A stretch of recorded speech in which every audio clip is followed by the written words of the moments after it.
ఓ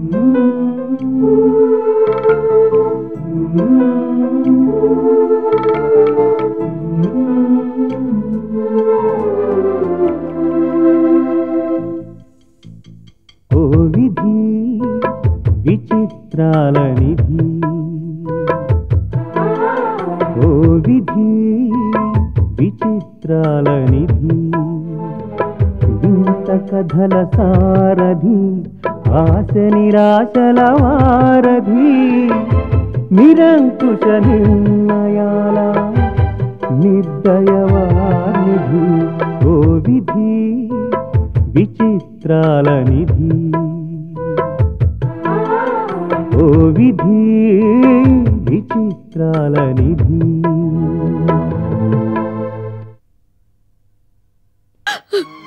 నేను మీ అమ్మని చూసుకుంటూ ఉంటాను. ఈ గ్రాని కోసమైనా ఇక్కడే ఉండు వినోద్. కొత్తగా బిజినెస్ స్టార్ట్ చేశాను కదా గ్రాని, అన్నీ నేను ఒక్కడనే చూసుకోవాలి. అర్జెంటుగా అటెండ్ అవ్వాల్సిన వర్క్స్ ఉన్నాయి. మళ్ళీ వస్తాను. కొత్తగా మొదలుపెట్టిన బిజినెస్ గురించి నువ్వు ఇంతగా ఆలోచిస్తున్నావు.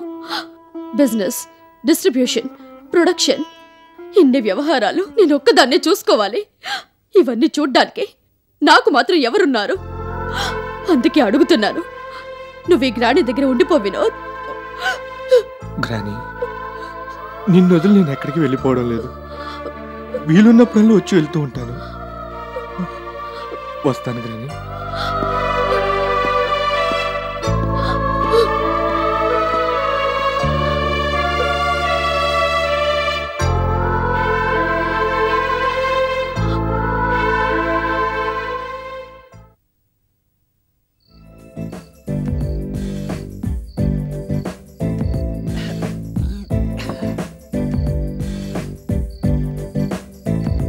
ఆండ్రాళ్ళు ఇంకా రాలేదేమిటి?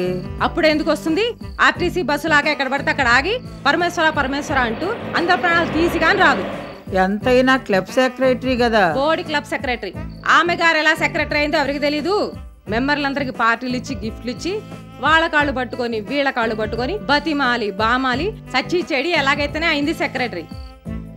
You are right Mrs Prabhavati. తాగకపోయినా నిజం చెప్పావు. పరమేశ్వర పరమేశ్వర అనటమే గాని పట్టుమని 10 ఇంగ్లీష్ ముక్కలు మాట్లాడలేదు. ఆవిడ సెక్రటరీ అయిన తర్వాత పూర్తిగా క్లబ్ మెయింటెనెన్స్ పాడైపోయింది. ఏసీలు పనిచేయవు, బాత్రూంలో నీళ్లు రావు, స్నాక్స్ బాగోవు, ఫుడ్ బాగోదు. అసలు ఆవిడ ఆ పోస్టుకు శుద్ధ వేస్ట్. పరమేశ్వర పరమేశ్వర మీ గురించే మాట్లాడుకుంటున్నాం. ఏమనేంటి? పార్టీలో ఇవ్వకపోయినా అందరూ ఎగబడి మరీ ఓటేసి మిమ్మల్ని ఎలా సెక్రటరీ చేశారా అని. అంతేనా? పాత సెక్రటరీ ఉన్నప్పుడు మన క్లబ్ ఎలా ఉండేది? దిక్కు మొక్కు లేని పాడుబడిన కొంపలా ఉండేది. మీరు సెక్రటరీ అయ్యాక క్లబ్ షేపులే పూర్తిగా మారిపోయాయి. క్లీన్ అండ్ గ్రీన్ లా క్లబ్ నీట్ గా తళతళలాడిపోతుంది. ఒక మెయింటెనెన్స్ ఏనా, క్లబ్ కూడా పూర్తిగా మారిపోయింది. ఇదివరకు ఏమి తిన్నా రుచి పచ్చి ఉండేవి కాదు. మీరు సెక్రటరీ అయినాక మొత్తం మారిపోయింది. మన సిటీ క్లబ్ లో దొరికే ఫుడ్ బయట స్టార్ హోటల్స్ లో కూడా దొరకదని మన క్లబ్ మెంబర్సే కాదు బయట వాళ్ళు కూడా చెప్పుకుంటున్నారు. నిజంగానా? మరి మీరెంత క్లబ్ సెక్రటరీ అయినా మాకు బాగా క్లోజ్ కదా.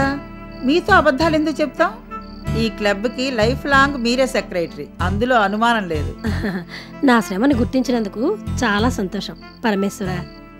అవును, మీరేమిటి ఇంత లేటుగా వచ్చారు? ఏం చెప్పమంటారు పరమేశ్వర, 4 గంటల నుంచి మా ఇంటికి ఒకటే గెస్ట్లు. సరిగ్గా 4 గంటలకి కలెక్టర్ గారి మిస్సెస్ వచ్చింది. ఆవిడ వెళ్ళగానే డిఐజీ గారి మిస్సెస్, ఆవిడ వెళ్ళగానే సీసీ కంప్యూటర్స్ ప్రొపరేటర్ గారి మిస్సెస్, ఇలా వరుస పెట్టి వచ్చేశారు. అసలు ఇవాళ క్లబ్కి వస్తాననుకోలేదు. ఎంతైనా క్లబ్ సెక్రటరీని కదా, రాక తప్పదు కదా పరమేశ్వర.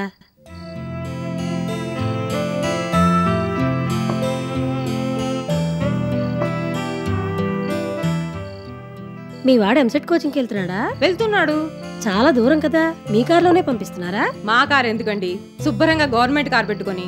అసలు మా కారు మాకు తీయాల్సిన అవసరమే రాదు. మా ఆయన పెద్ద ఆఫీసర్ కదా, అంచేత ఉదయాన్నే ఆఫీస్ కారు ఇంటికి వస్తుంది. ఆయన ఆఫీసులో దిగి కారు ఇంటికి పంపించేస్తారు. పిల్లల కాలేజీలు, షాపింగ్లు, షికార్లు అన్ని ఆ కారులోనే. రాత్రి నేను క్లబ్కి వచ్చే వరకు కారు మా దగ్గరే ఉంటుంది. ఏమైనా మీరు అదృష్టవంతులు Parameshwara. Government car, government driver, government petrol. ఎంతైనా గవర్నమెంట్ జాబ్ లో ఉన్న సుఖం మరెందులోనూ ఉండదు.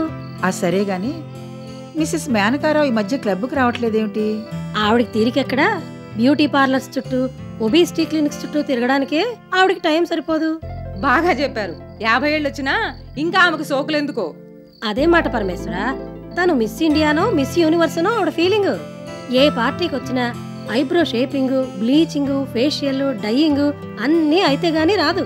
నాట్ ఓన్లీ దట్, దానితోడు మార్నింగ్ వాక్ ఒకటి. ఇంట్లో ఇక్కడ వస్తువు తీసి అక్కడ పెట్టదు. మార్నింగ్ వాక్లు, ఈవినింగ్ వాక్లు చేసి ఏం లాభం? అయినా ఏం మార్నింగ్ వాక్లు ఎదురు? ఈ రోజుల్లో ఎవరు ఆరోగ్యం కోసం మార్నింగ్ వాక్ చేయడం లేదు. అదొక స్టేటస్ సింబల్ అయిపోయింది, అందుకని చేస్తున్నారు. అవును, అడగడం మర్చిపోయాను. మిసెస్ మాలతి చంద్ర గారి కొడుకు అమెరికా వెళ్తున్నాడని గ్రాండ్ పార్టీ ఇచ్చిందట కదా? అదేం పార్టీ లేదురు. పఫ్ఫులు లేవు, పిజ్జాలు లేవు, మటను చికెను వాసనే లేదు. ముద్దపప్పు, ములక్కాయల సాంబారు, గోడు చిక్కుడుకాయల కర్రీ, గోంగూర పచ్చడి. అది ఆవిడ గారు ఇచ్చిన గ్రాండ్ పార్టీ. మై గాడ్, తినలేకపోయామనుకో. అట్లీస్ట్ బీర్ కూడా లేదా? బీరా? కనీసం ఉలవచారు కూడా లేదు. పరమేశ్వర, టైం 10 అవుతున్నట్టుంది, బయలుదేరదామా? అప్పుడే ఇళ్ళకెళ్ళి ఏం చేస్తాం? మీ ఆయన మీకోసం వెయిట్ చేస్తారా? వెయిట్ చేయరు. వంట వండేసి పిల్లలకు పెట్టేసి కిచెన్ అంతా క్లీన్ చేసేసి టీవీ చూస్తూ కూర్చుంటారు. నేను వెళ్ళాక నాకు కూడా పెట్టి అప్పుడు పడుకుంటారు. చిన్న మాట పరమేశ్వర, పనులన్నీ ఆయనే చేసేటప్పుడు ఆ మంగళసూత్రాలు మీ మెళ్ళో ఎందుకు? ఆయన మెళ్ళోనే వేస్తే పోలా?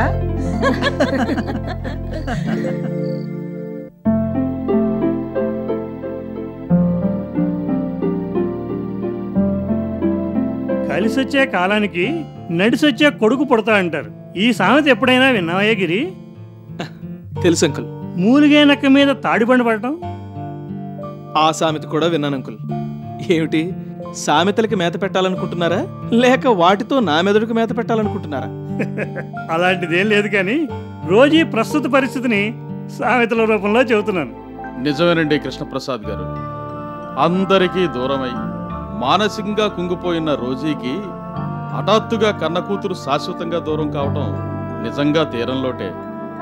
కోలుకోవటానికి చాలా రోజులు పడుతుంది. అవునా? వ్యాపార దక్షతలో గాని, వ్యవహార శైలిలో గాని తల్లికి తగ్గ కూతురుని పెంచుకుంది భార్గవి. ఆమె లేని లోటుని ఎవరూ పూడ్చలేరు. ఈ వయసులో రోజీకి ఇలాంటి చేదు అనుభవం ఎదురవటం చాలా ఘోరం. మనం ఏం చేయగలం బాబు? అంతా విధి ఆడించే వింత నాటకం. జరుగుతున్నది చూస్తుండమే తప్ప మనం ఏమీ చేయలేం. అదేంటయ్యా రవీంద్ర, దెయ్యాలు వేదాలు వల్లించినట్టు నీ నోటి వెంట ఈ వైరాగ్య మాటలు? సిచ్యువేషన్కి అనుగుణంగా ఉంటుందని అలా మాట్లాడుతున్నానులేండి. అన్నట్టు గిరి, రోజు ఇంటికి లక్ష్మి, దీపక్, సంధ్యా వినోదులు వచ్చారా? రాకుండా ఎలా ఉంటారండి మీరు మరీను? అవునంకుల్, వాళ్ళు రావడమో అయింది, వెళ్ళిపోవడమో అయింది. వినోద్ ఒక్కడైనా ఉండుంటాడే? లేదు నాన్న, వినోద్ ఈ మధ్య కొత్తగా బిజినెస్ స్టార్ట్ చేశాడు కదా, అందులో తలమునకలయ్యేంత బిజీగా ఉన్నాడు. ఏమో అర్జెంటు పనులున్నాయంటూ వెళ్ళిపోయాడు. భార్గవి చనిపోయినా వినోద్ రోజీకి దగ్గర అవడానికి ఆస్కారం లేదన్నమాట. ఉన్నమాటేగా అన్నాను. ఇది మనకు కలిసొచ్చిన అదృష్టం. ఈ మధ్య కాలంలోనే మన మార్గం మరింత సులభం చేసుకోవాలి. ఇక రోజీ మన బంధనాల్లో నుంచి బయటపడడం చాలా కష్టం.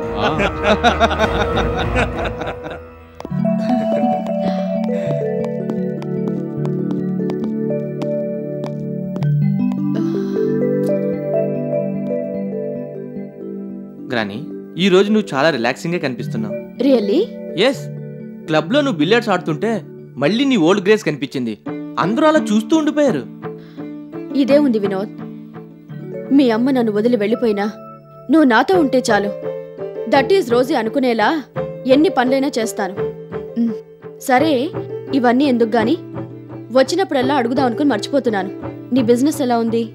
పర్వాలేదు, ఇప్పుడిప్పుడే ఇంప్రూవ్ అవుతూ ఉంది. తుమ్మితే ఊడిపోయే ముక్కు లాంటి చిల్లర్ బిజినెస్లు ఎంతకాలం చేస్తావు? అన్నిటికీ గుడ్ బై చెప్పేసి గ్రానీ దగ్గరికి వచ్చే నేను ఒక పెద్ద బిజినెస్ టైకూన్ చేస్తాను. ఓకే గ్రానీ, టైం చాలా అయింది. సంజయ్ వెయిట్ చేస్తూ ఉంటుంది. రేపు వస్తాను.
మాలతి, నీకో హ్యాపీ న్యూస్. ఏమిటిది? లక్ష్మీదేవి గారి మనవడు వినోద్ కొత్తగా బిజినెస్ స్టార్ట్ చేశాడు కదా. ఆ విషయం ఆల్రెడీ మనకు తెలిసిందే కదా. అబ్బా, నీతో ఇదే గొడవ. విషయం ఏమిటో నన్ను చెప్పని. సరే చెప్పండి. బిజినెస్ రంగంలో అడుగు పెట్టగానే అమాంతం అందలాలు ఎక్కే వాళ్ళు చాలా తక్కువ మందే ఉంటారు. వాళ్ళని వేళ్ల మీద లెక్క పెట్టుకోవచ్చు. అలాంటి అరుదైన వ్యక్తుల జాబితాలోకి మన వినోద్ చేరిపోయాడు. నిజంగానా? అవును మాలతి. ఇదిగో ఈ న్యూస్ చదివితే నీకే తెలుస్తుంది.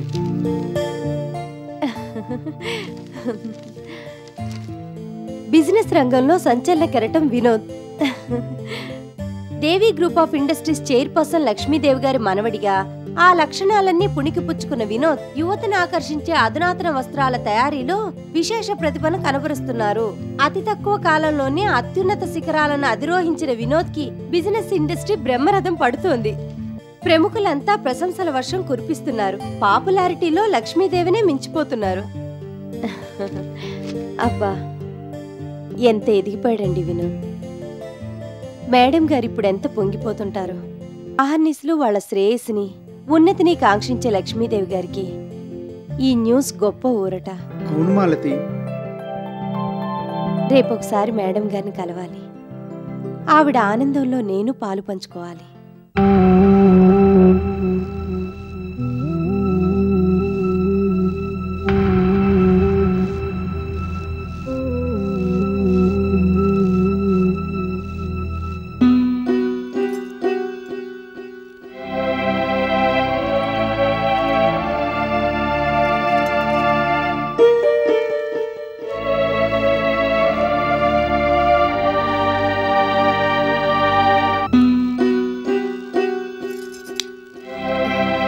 ఎవరది? నానమ్మ నూకాల్ని. ఏం కావాలి? తమ కోసం కబ్బమ్మ గారులు వచ్చారు. లేనని చెప్పి పంపించే. తమరు ఏటి అనుకోనంతే నాదో మాట చెప్పమంటారా? ఏమిటది? ఎలుగులోకి రాకుండా ఎన్నెలిలా చీకట్లో కూకుడుంటారు. నాలాంటోళ్ళు కూకుడున్నా పర్వాలేదు, ప్రపంచం ఆగిపోదు. కానీ తమరిలా కూకుడుంతే తమ చేతి కింద పనిచేసేవాళ్ళంతా ఏటైపోతారు. కడుపు కోత అంత బేగి కాలు చెయ్యాడనేదు. కానీ ఏడు చేస్తాం, తప్పదు. వినోద్ బాబు కోసమైనా మనసు రాయి చేసుకొని మనసుల్లో పడాలి. కబ్బమ్మ గారు 2-3 సార్లు వచ్చినా తమరు లేరని చెప్పి పంపించేసినాను. ప్రతిసారి అలాగ చెప్తే ఏటన్నా బాగుంటుందా? పెద్దదాన్ని నా మాట తీసేక ఒక పాలెళ్ళి పలకరించరండి. వస్తున్నానని చెప్పు. హాయ్, మంచిదండి.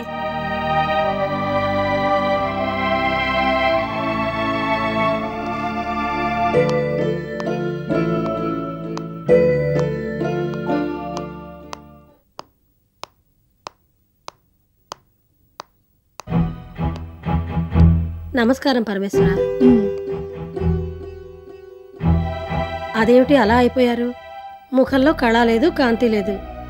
బాగా నీరసంగా కనిపిస్తున్నారు. ఇలా అయితే ఎలా పరమేశ్వర? భార్గవి జ్ఞాపకాల నుంచి మీరింకా కోలుకున్నట్లు లేరు. ఎలా కోలుకుంటారు? క్లబ్ మెంబర్స్ మనమే మర్చిపోలేకపోతున్నాం. సొంత కూతుని ఎలా మర్చిపోతారు? నిజం చెప్పారు పరమేశ్వర. భార్గవి ఎలా ఉండేది? రోజీ గారి వెనకాల క్లబ్కు వస్తూ ఉంటే మహారాణి వెనకాల వస్తున్న యువరాణిలా ఉండేది. క్లబ్కు వచ్చిందంటే ఒకటే సందడి. అలాంటి పిల్ల చనిపోయిందంటే వారం రోజుల పాటు నాకు తిండి కూడా సహించలేదు. కంటి మీద కునుకు కూడా రాలేదు. మిస్సెస్ రోజీ, మిమ్మల్ని చూసే మేము ధైర్యంగా ఉండటం నేర్చుకున్నాం. మీరే అలా డీలా పడిపోతే ఎలా? ఇంట్లో ఉంటే ఆ జ్ఞాపకాలే గుర్తొస్తూ ఉంటాయి. మళ్ళీ రొటీన్లో పడితే గానీ ఆ బాధ తగ్గదు. అందుకే మీరు మళ్ళీ క్లబ్కు రావడం మొదలు పెట్టాలి. సరదాగా నలుగురితో కాసేపు గడిపితే చేంజ్ అయినా ఉంటుంది. అవునమ్మ గారు, తమరిలా బాధపడుతూ కూకుడుంటే పైన అమ్మాయి గారు కూడా బాధపడతారు. అంచేత నాకు చెప్పేది ఏంటంటే రేపటి నుంచి మళ్ళీ తమరు ఆఫీస్కి వెళ్ళాలి. ఆమె ఉన్నరేంటి పరమేశ్వర? ఇన్నాళ్ళు మీరు ఇలా కామ్గా కూతురుండబట్టే అవతల లక్ష్మీదేవి చెలరేగిపోతోంది. మళ్ళీ ఏం చేసింది? ఇంకా ఏం చేయాలి పరమేశ్వర? మీ మనవణ్ణి మీకు కాకుండా చేసిందా? అతని చేత బిజినెస్ పెట్టించిందా? ఇప్పుడు ఆ బిజినెస్ 3 ఆఫీసులు 6 షోరూములుగా వెలిగిపోతోంది. ఇంకా మీరేమీ పట్టించుకోకుండా ఉంటే వినోద్ రోజీ గారి మనవడు అనే సంగతి అందరూ మర్చిపోతారు. మర్చిపోవడం ఏమిటి, అప్పుడే మర్చిపోయారు కూడాను. బాగా చెప్పావు. అయినా మీరు చేసింది ఏం బాగోలేదు మిసెస్ రోజీ. వారసులు లేకపోతే ఎవరినైనా దత్తత తెచ్చుకుంటారు. అలాంటిది మీరు ఉన్న మనవణ్ణి లక్ష్మీదేవికి దానం ఇచ్చారు. ఇది ఎక్కడైనా ఉందా? ఇప్పటికైనా మీరేదో ఒకటి చేసి మీ మనవణ్ణి మీ దగ్గర తెచ్చుకోండి. తెచ్చుకుంటాను. నా మనవడు తిరిగి నా దగ్గరికి వచ్చేలా చేస్తాను.